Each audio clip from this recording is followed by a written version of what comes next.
mereka tuh bikin foto untuk seseorang yang ngadain virtual wedding.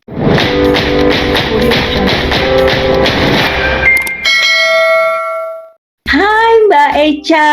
Halo Kak Noe. Halo, apa kabar? Kabar baik. Kak Noe gimana kabarnya? Alhamdulillah baik-baik. Alhamdulillah. Gimana di UK? Aku baru 1,5 bulan nyampe di sini. Senang-senang aja sih, soalnya sama suami jadi senang. Gimana situasi di UK? Kan aku waktu sebelum nikah waktu itu pernah kesini juga kan. Waktu itu ngerasanya nggak betah karena mungkin kayak semuanya tuh beda kan di sini. Aku ada shock culture waktu itu sempat 2 bulan. Maunya pulang ke Indonesia aja gitu. Karena dingin banget. Itu aku datang musim gugur kan, menuju musim dingin. Tipe badan yang nggak tahan dingin. Cuaca. Yang kedua makanan. Ya biasa aku kan makan makanan Indonesia banget gitu. Sedangkan kan kalau di sini ya kalau nggak mau masak ya nggak bisa makan makanan Indonesia. Susah nyarinya. Gitu. Iya. 3 transportasi. Karena aku nggak ada mobil kan di sini. Yang ada kan waktu itu masih calon suami ya tunangan. Jadi dia kalau kerja ya aku nggak bisa pakai mobil kan. Jadi akhirnya kemana-mana kalau nggak jalan atau naik bis gitu. Sedangkan kalau di Indonesia kan gojek, dikit-dikit jemput depan rumah, tinggal turun depan tempat yang kita mau gitu. Di sini jalan dulu, tunggu bis, turun, jalan lagi gitu. Terus itu sih yang utama sih, cuaca, makanan sama transport. Sini kan aku nggak punya siapa-siapa kan, keluarga nggak ada, teman nggak ada, siapapun nggak punya. Yang punya satu-satunya ya waktu itu tunangan aku itu. Jadi kayaknya terutama kalau lagi berantem ya, namanya hubungan pasti ada aja ya berantem. Ada bedanya. Sedih, sepi, sendiri, pengen pulang gitu. Nggak ada saudara. Jadi keluarga suami? Karena suamiku kan bukan orang UK, dia kan Portugal, tapi dia PR di sini. Jadi dia juga nggak punya keluarga kan di sini. Jadi ini mixed marriage-nya antara Indonesia dan Portugal ya? Yes. Married gimana nih proses pernikahan? Kenalan dulu dong, dari kenalan sampai nikah gimana tuh? Pertama kenalan 2019. Waktu itu dia ke Jakarta, jadi kita dikenalin. Terus udah gitu pertama ketemu, ya udah akhirnya lanjut kayak cocok gitu kan. Habis itu lanjut. Nah waktu itu kita masih LDR kan, aku masih di Jakarta, dia masih di UK. Belum ada COVID juga, jadi dia masih bolak-balik tiap 3 bulan ke Jakarta buat kunjungin aku. Habis itu karena aku waktu itu udah bilang sama dia aku nyari suami, aku nggak nyari pacar. Jadi kalau kamu cuma nyari pacar, pergi aja sekarang gitu. Aku bilang gitu kan, jangan ntar udah buang waktu akunya gitu. Dia nanya dulu awalnya, kamu mau punya anak nggak, katanya gitu kan. Mau dong, aku punya anak, aku malah pengen punya anak kembar. Aku bilang, kamu gimana? Aku juga mau punya anak, katanya gitu kan. Terus aku tanya, kamu mau nikah nggak? Gitu, karena aku nyari suami, aku bilang gitu kan. Nyari. Terus dia bilang, nikah itu nggak penting, katanya gitu. Jadi dulu tuh dia nggak mau nikah kan. Terus aku bilang, ya udah kalau menurut kamu nikah nggak penting, oke. Aku cuekin. Sejak itu dia WA, aku balasnya cuma yes no gitu kan. Cowok ini tidak serius, ya sudah aku cari yang lain gitu kan. Jadi aku pasti kayak searching yang lain. Dia nggak serius, ya udah. Tapi dia masih WA terus sampai pada akhirnya dia bilang gini, kalau misalnya aku sayang sama kamu, kalau misalnya kamu mau nikah, aku akan nikah dengan kamu, dia bilang gitu kan. Terus aku bilang, ya udah kalau kamu mau nikah, kamu tunjukin keseriusannya, datang ketemu orang tua. Terus akhirnya pertama ketemu bulan Juli ya. Terus bulan September dia datang lagi ke Indonesia, beneran bawa cincin dan ke rumah dan minta ke orang tua aku gitu. Sejak itu aku langsung, oke, dia serius, aku berhenti searching. Karena kalau belum serius ngapain aku berhenti searching? Iya benar. Pas dia udah beneran ngelamar, ngasih cincin, akhirnya baru aku berhenti searching, serius ke dia gitu. Baru akhirnya kita planning buat nikah. Nah, proses menikah gimana tuh? Prosesnya dulu kan 2019 akhir tuh kan, aku mulai ngurus nyari gedung segala macam. Terus kita nentuin tanggal Juli 2020 untuk nikah. Habis itu udah nyari vendor segala macam. Terus akhir Desember aku kesini karena aku kan belum pernah ketemu orang tuanya. Akhirnya orang tuanya kan dia bukan WN British ya, dia kan WN Portugal. Tapi dia permanent resident di UK gitu. Nah, orang tuanya semua keluarganya kan di Portugal. Jadi waktu itu akhir tahun 2019 aku ke UK, orang tuanya ke UK. Jadi kita ketemu di UK waktu itu, kenalan sama orang tuanya seneng. Ya udah kita lanjut. 31 Desember aku inget banget, aku masih di sini, berita dari China ada COVID. Duh, udah deg-degan tuh. Itu. Ini namanya virus gitu, kemungkinan menyebar ke seluruh dunia nih kalau udah wabah gini kan. Ya udahlah, lihat nanti. Tapi kok deg-degan ya? Bener kan? Udah Indonesia kena segala macem. Tapi waktu sebelum Indonesia masuk COVID, waktu itu kan dia minta gini, karena kan kita mengundang semua temannya di sini, keluarganya segala kan tuh ke Jakarta. Jadi dia bilang, kamu bikin undangan segera karena aku mau kasih ke teman-temanku dan keluargaku, karena kan mereka jauh, nggak mungkin sebulan sebelumnya tahu-tahu pesen tiket gitu. Mereka kan harus kayak cuti kerja lah segala macem. Nah dia minta Februari itu udah undangan kirim ke sini kan. Tuh aku udah cetak undangan udah 3 bahasa ya kan, ada bahasa Indonesia, bahasa Inggris, bahasa Portugal, bahasa Portugis. Udah jadi semua, mau dikirim ke sini. COVID nyampe ke Indonesia kan. Oh ya udahlah, bagaimana ini, ya udahlah. Akhirnya undangan di hold, nggak jadi dikirim tuh. Duh kayaknya nggak bisa nih Juli. Ini aja Maret, April, Mei masih heboh kan? Masih heboh itu, betul. Masih heboh banget. Nah akhirnya Mei akhir abis Lebaran kita putuskan kita tunda gitu, nggak jadi Juli karena nggak mungkin. Kita tunda, kita Juli, Agustus, September waktu itu mau rencana kita undur. Aku telepon semua vendor ya kan, untung vendornya juga pengertian, baik banget. Terus udah gitu masuklah kita ke bulan Juni akhir, Juli awal. Itu COVID kan belum reda-reda di Indonesia kan. Order tutup kan sejak April, orang asing nggak bisa masuk gitu. Akhirnya September kayaknya nggak bisa lagi nih, kayaknya mesti mundur lagi nih. Udahlah kita mundurin November. Telepon lagi vendor-vendor ya kan. Terus untung vendornya masih baik gitu kan. Nah tiba-tiba aku ngeliat post, jadi aku pakai salah satu vendor fotografer itu Imagenic, aku sebut aja ya namanya. Nah aku lihat postnya mereka, ternyata mereka tuh bikin foto untuk seseorang yang ngadain virtual wedding gitu.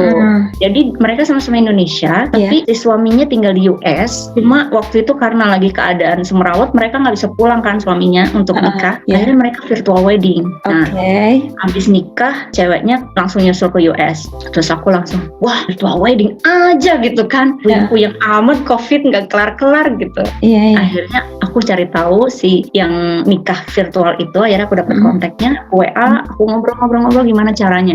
Akhirnya dari situ baru aku kayak, oh caranya begini. Oke, udah dapat info dari dia, aku akhirnya ke KUA, ke rumahku. Aku tanya, terus ternyata KUA itu bilang, secara negara yes ada namanya virtual wedding, tapi kita nggak sebut virtual, dia bilang gitu. Namanya nikah diwakilkan katanya. Jadi bukan virtual wedding katanya. Nikah diwakilkan oleh orang yang ada di Indonesia, karena si mempelainya nggak bisa datang gitu. Tapi dia bilang ini sah secara negara, ya dia bilang itu ada undang-undangnya, dan secara agama Islam pun sah gitu. Nah, dia bilang kita nggak pernah ngadain itu di sini, belum pernah katanya gitu. Tapi saya bisa cari tahu, dia bilang gitu. Maksudnya dia mau bantu untuk cari tahu gimana tata caranya. Duh aku baik banget, untung ketemunya yang baik gitu yang mau bantuin gitu kan. Soalnya yang nikah yang suaminya di US itu namanya Reska, itu dia di KUA-nya Pulau Gadung, kan jauh dari rumah kan. Jadi akhirnya aku ke KUA dekat rumah aja. Nah, udah dapat info dari si Reska, dapat info dari KUA, baru aku ngomong ke si calon. Akhirnya aku ngomong, terus dia kayak, iya ya benar juga, kita udah tunda 2 kali gitu kan. Malah tadinya udah mau ditunda lagi yang ketiga kali. Terus akhirnya ya udah kita coba apa aja syarat-syaratnya. Setelah itu nunggu berapa saat dari KUA dapat tuh syarat-syaratnya tuh. Nah syarat-syaratnya tuh sama aja sama kayak nikah biasa.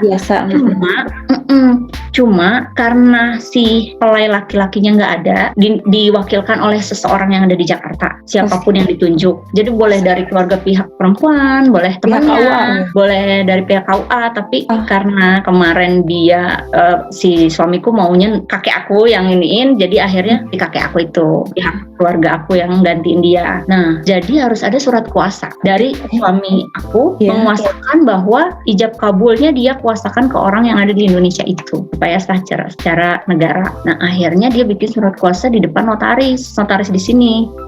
Dia bikin, dikirimlah ke Jakarta. Sayangnya itu surat hilang. Terus? Iya, jadi ada drama itu Kak.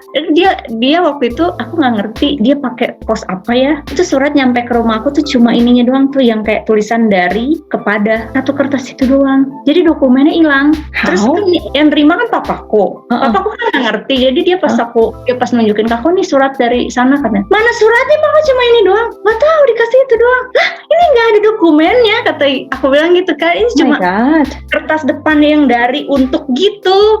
Terus akhirnya kita cek ke kantor pos, terus mereka bilang nggak ada dokumennya, emang dari sono nggak ada katanya. Terus aku telepon suamiku bilang tolong dicek ke sana gitu.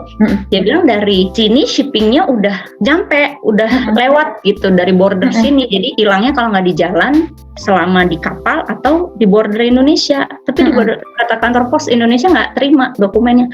Ya udahlah, wassalam. Itu benar-benar kayak sedih banget. Ulangi lagi.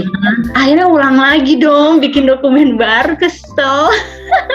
Dokumen baru, akhirnya aku kesini kan waktu itu. Yang aku bilang tadinya aku shock culture segala, aku kesini lagi bulan September akhir tahun 2020. Akhirnya tuh dokumen aku yang bawa ke Indonesia, saking udah kayak trauma ya, takut hilang lagi. Takut hilang lagi. Kan tadinya nikahnya maunya November, tapi kan terlalu mepet. Akhirnya kita undur lagi yang ketiga kali ke Januari. Gitu.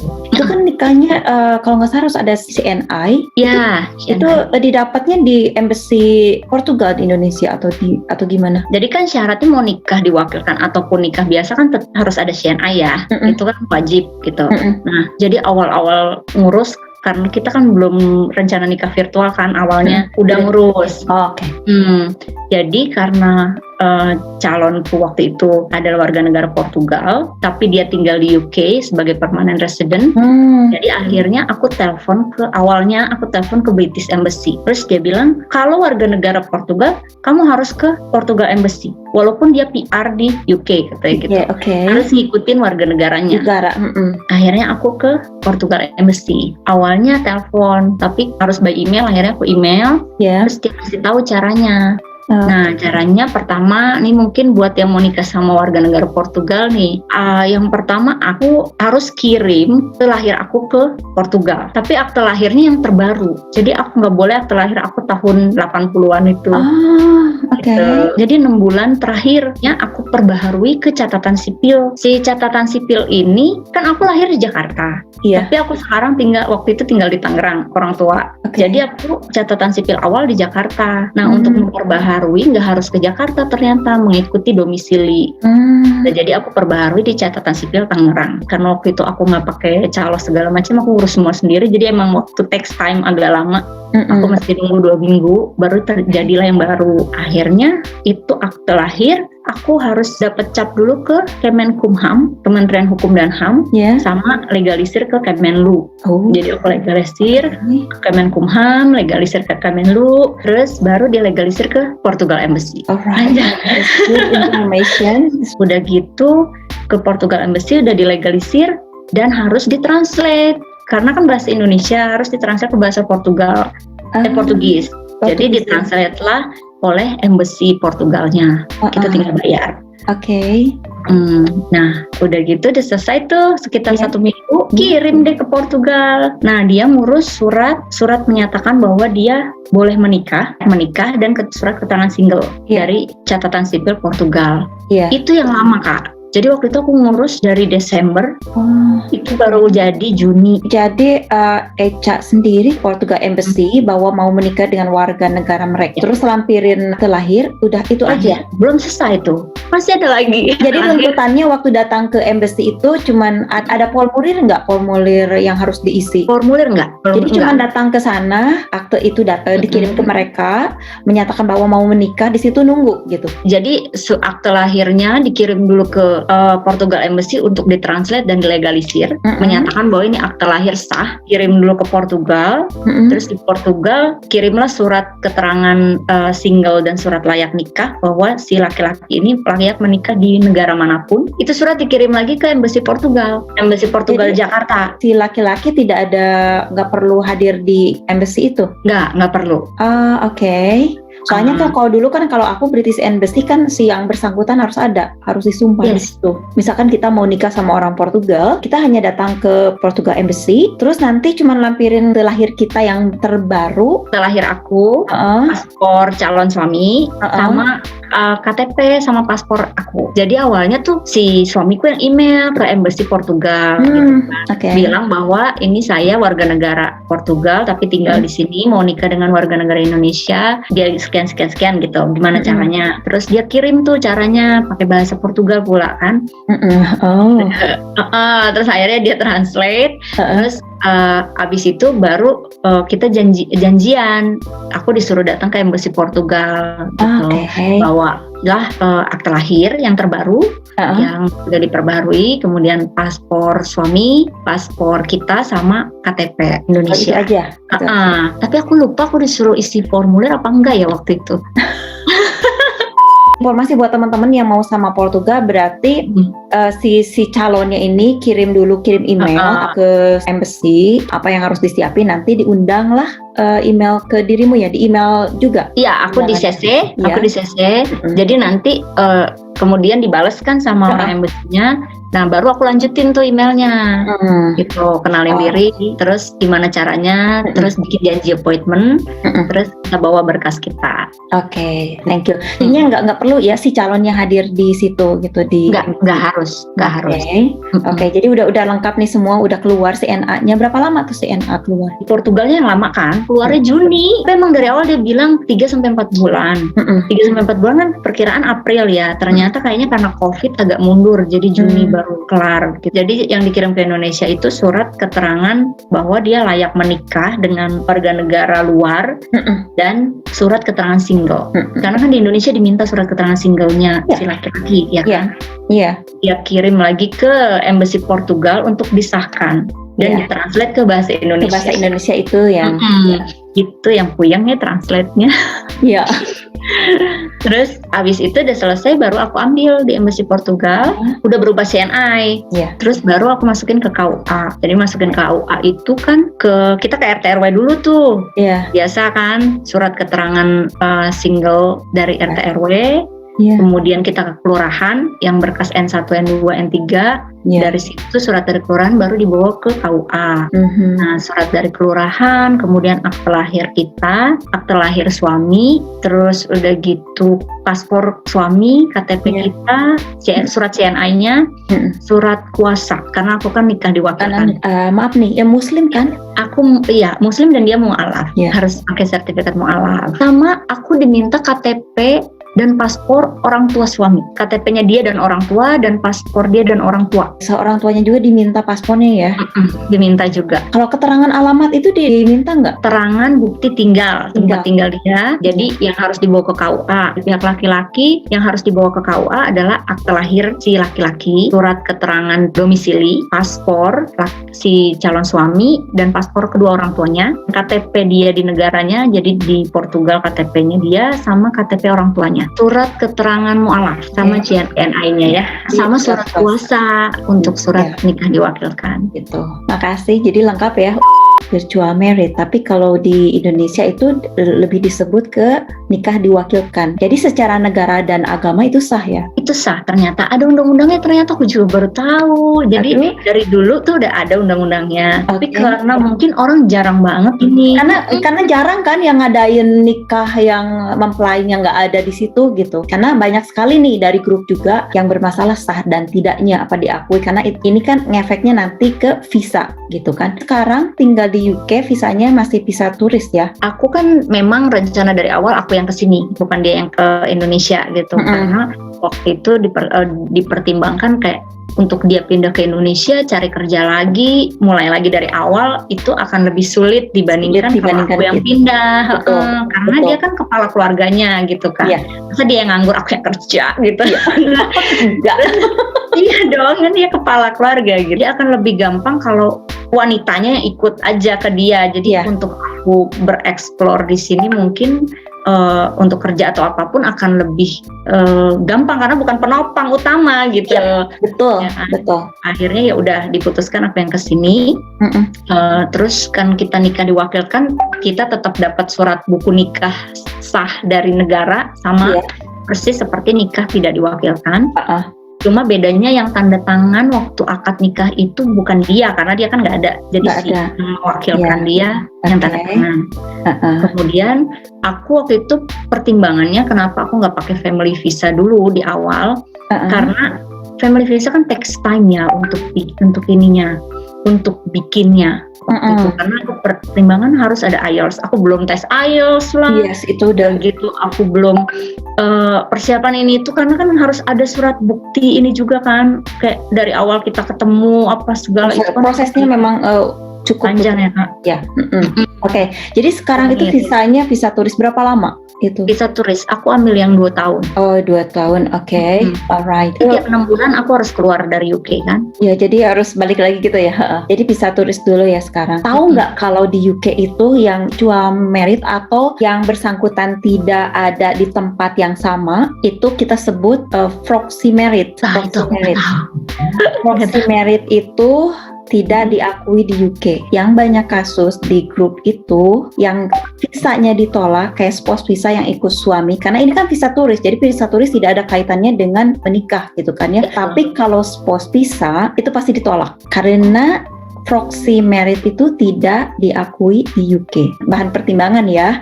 Coba yang terupdate-nya. Kalau aku kan berdasarkan itu ya, berdasarkan lihat komen, lihat yang kasus-kasus yang ada di grup, kasus di grup, dan ada teman-teman juga yang ngasih tahu. Makanya kayak kita sharing kan, mungkin dari Eca sendiri belum dengar, belum tahu. Boleh nanti silahkan gabung ke grup-grup. Jadi kalau nikah misalkan di Indonesia nggak jadi masalah, ya nggak apa-apa gitu kan ya syukur gitu sah berarti. Tapi ini bersangkutannya karena kita nikahnya sama 2 negara, berarti kan kita harus ikut aturan negara kita di mana kita tinggal dan negara di mana asal suami dan di mana negara yang akan kita tinggali gitu. Perlu dibaca-baca ulang lagi secara apa ya, legalitasnya bukan ya, tapi maksudnya kan kalau kita knowledge-nya udah punya ya santai aja gitu, nggak perlu gimana ribet.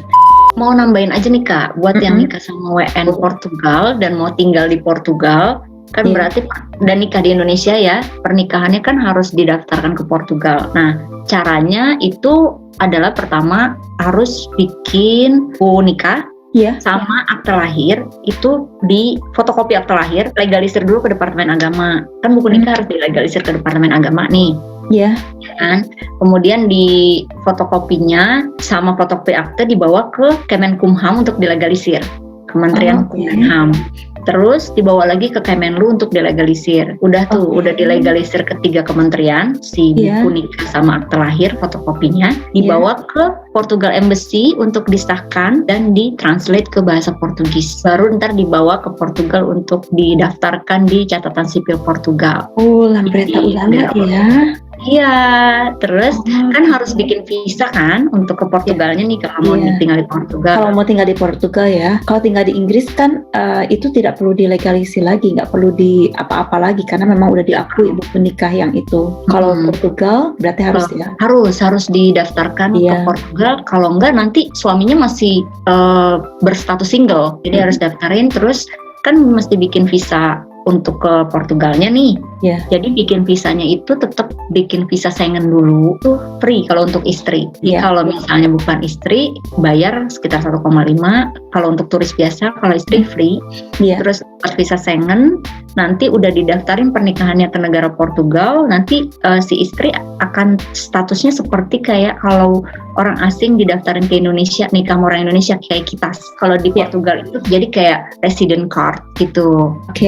Nah, jadi setelah itu visa nggak berlaku lagi. Nanti jadi mau keliling Eropa tinggal pakai resident card itu. Ini untuk warga Portugal ya dan mau tinggal di Portugal. Thank you banget buat waktunya, buat kesempatannya, dan sama-sama kita akan sambung lagi di lain kesempatan ya. Pak, aku senang share karena waktu aku kemarin mau ngurus-ngurus segala macam, itu aku juga kayak nyari-nyari info banyak yang, aduh aku bingung kok ini nggak ada gitu. Tapi akhirnya untungnya jalan selesai gitu. Jadi kayak Selesai. aku kalau berbagi info dengan siapa tahu ada yang mau nikah dengan WNI Portugal Iya, juga betul. apalagi Boleh mau nanti. nikah di Kan ada IG-nya di situ kan, ada IG-nya kan. Betul, Nanti silakan langsung di DM. aja ke Instagramnya Eca ya. Iya, Gitu.